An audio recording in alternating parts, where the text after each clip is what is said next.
López Obrador se dio tiempo para vitorear a los trabajadores de México, a los pueblos indígenas y por supuesto a su cuarta transformación, como denomina el movimiento que lo llevó a Palacio Nacional. López Obrador también vitoreó a la justicia y a la democracia, dos conceptos que según sus detractores están en peligro en México por la reforma al sistema de justicia presentada por el Ejecutivo y ya aprobada con los votos oficialistas y de sus afiliados. Una reforma que de hecho López Obrador firmó el domingo, horas antes del tradicional grito, y lo hizo en compañía de la presidenta electa Claudia Sheinbaum. Y además publicó el mismo domingo esta reforma en el diario oficial de la Federación.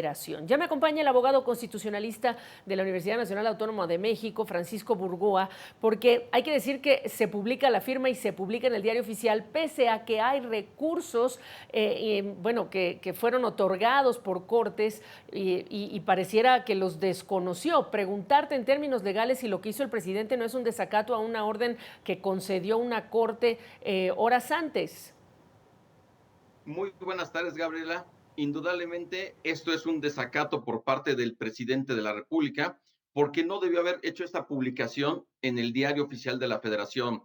De hecho, también hay que decirlo, hubo un desacato por parte de los grupos parlamentarios mayoritarios, los legisladores oficialistas en la Cámara de Diputados y en la Cámara de Senadores, además de los congresos locales. Es decir, hay violaciones a las suspensiones, que esto implica que han cometido el delito de desacato. El gran tema, Gabriela, es, ya cometieron ese delito y qué va a pasar, porque los jueces de distrito, los jueces de amparo, son los que tienen que dar parte al Ministerio Público para que se inicie una carpeta de investigación y posteriormente lleguemos a un punto en donde serían los mismos diputados que tendrían que retirarse esa inmunidad procesal, lo que coloquialmente se conoce como el fuero. Pero eso no va a ocurrir, ni tampoco veo posibilidades reales para que al presidente de la República vayan a afincarle algún tipo de delito. Y esto, a pesar de que inclusive la propia Constitución establece que podríamos llegar al caso de que todos los servidores públicos que no cumplieron con esta suspensión, que incurrieron en desacato, podrían ser destituidos. Sin embargo, Gabriela, no se ve que esto vaya a tener una trascendencia jurídica más allá de lo que se está percibiendo. Por lo tanto, entonces, este sería, digamos, el primer ejercicio de desconocimiento de la ley justamente porque ha cambiado la reforma judicial. Este sería la primera evidencia de un presidente, de un ejecutivo que quiere ser el que mande pese a lo que dicta la ley. Qué gran pregunta, Gabriela, pero debo decir que lamentablemente esta no es la primera ocasión.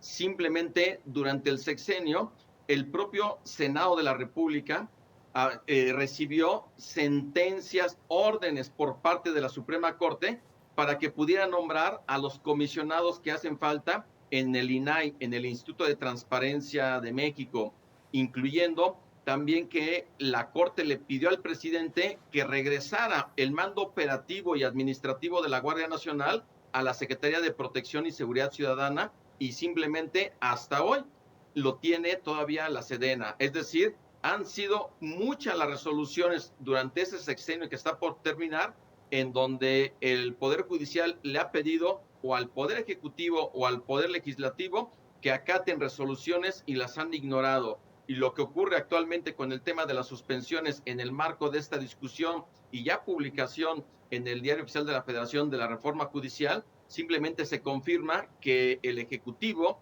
el Legislativo, todo el oficialismo no quieren acatar todos estos mandatos que provienen del Poder Judicial, de jueces, magistrados y de ministros.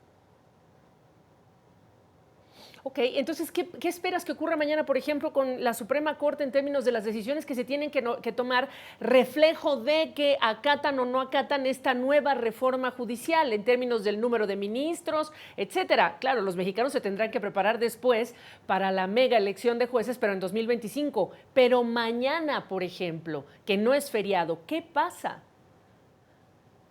Bueno, la Corte va a seguir trabajando, pero al mismo tiempo ya tiene que empezar a ver cómo va a empezar a cumplimentar esta reforma constitucional que va a tener un impacto directamente en la en el Poder Judicial de la Federación y en la Suprema Corte.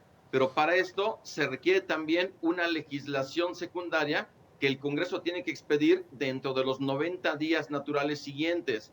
Y mientras la Corte pues va a estar atenta a lo que ocurra, pero, por ejemplo, el Consejo de la Judicatura Federal ya tiene que empezar a proporcionar información al Senado respecto de todos los jueces, magistrados y ministros que son los que se van a someter a este proceso de elección, que va a ser un 50% de jueces y de magistrados federales. El Senado tiene que tomar ahí también la decisión de saber quiénes van a ser a través de una tómbola, por ejemplo, y también la reducción de los salarios, por ejemplo, Sí. Gabriela, porque en términos de esta reforma constitucional, prácticamente a partir de hoy, ya tienen que igualarse a que ningún juez, magistrado o ministro gane más que el presidente de la República. Es decir, hay muchas preguntas que de momento no tienen respuesta. Y así vamos a abrir el día de mañana porque este lunes es feriado en México en relación con la independencia. Vamos a ver el caos que se empieza a generar, las dudas para la implementación de esta reforma. Te agradezco, es el abogado constitucionalista Francisco Burgoa. Buenas tardes, buenas noches.